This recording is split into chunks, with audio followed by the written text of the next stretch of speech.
আসসালামু আলাইকুম। পিঠা খেতে আমরা সবাই কম বেশি খুব পছন্দ করি। আর সেই পিঠা যদি হয় ঝাল ঝাল পিঠা তাহলে তো কথাই নেই। এমনই সহজ আর মজার একটি রেসিপি আজকে শেয়ার করছি। খুবই সহজে ঝটপট বানিয়ে ফেলতে পারবেন। চলুন তাহলে রেসিপিটি দেখে নিই। এই জন্য আমি প্রথমেই নিয়ে নিচ্ছি 1 কাপ পরিমাণে সুজি। এই সুজিটা কিন্তু ভেজে নেওয়া না, মানে নর্মাল সুজি। তারপর আমার লাগছে হাফ কাপ পরিমাণে ময়দা। এখানে ময়দাটাই নিতে হবে, আটা নিলে বেশি ভালো হবে না। তারপরে মিডিয়াম সাইজের একটা পেঁয়াজ কুচি নিচ্ছি, একদম মিহি করে কুচি করা। তারপরে 1 চা চামচ আদা রসুন বাটা, কিছু কাঁচামরিচ কুচি দিচ্ছি, একদম কুচি করে কাটা। আর হাতের কাছে ধনিয়া পাতা থাকলে সেটাও দিতে পারেন, তবে একদম কুচি করে দিতে হবে।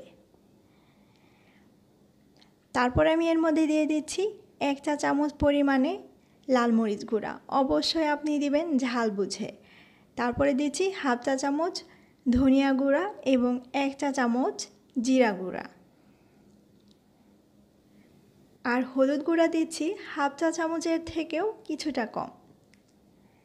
তারপরে স্বাদ বুঝে লবণ অ্যাড করে দিচ্ছি। এবার একটু মিশিয়ে নেব। তারপর এর মধ্যে পানি অ্যাড করে দিব। পানিটা দিব হচ্ছে কুসুম গরম পানি, একবারে বেশি পানি দেয়া যাবে না। প্রথমে আমি 1-1.5 কাপের মতো পানি অ্যাড করে তারপরে দেখব ঘনত্ব বুঝে যে আমার কতটা লাগছে। আমি প্রথমে 1.5 কাপের মতো পানি অ্যাড করে দিয়েছি আর ভালোভাবে মিশিয়ে নিয়েছি। আর 2টা ডিম ভেঙে দিচ্ছি। আপনি চাইলে একটা ডিম দিয়েও বানাতে পারেন। ডিম 2টা ভেঙে দিয়ে ভালো করে একটু মিশিয়ে নেব। এরপরে আমার দেখতে হবে এর ঘনত্বটা ঠিক কেমন হয়েছে, আর সেই ঘনত্ব বুঝে অল্প অল্প করে পানি অ্যাড করে দিতে হবে।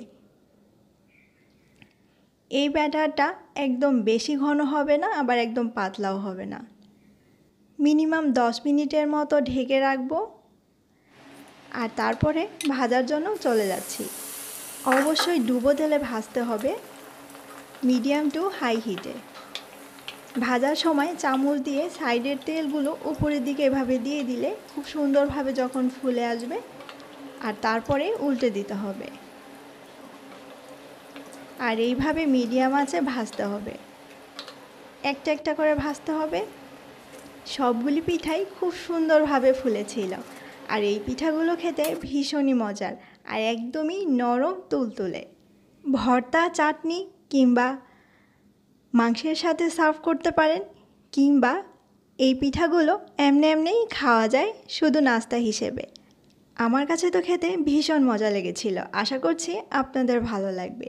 ভালো থাকবেন সবাই। আল্লাহ হাফেজ।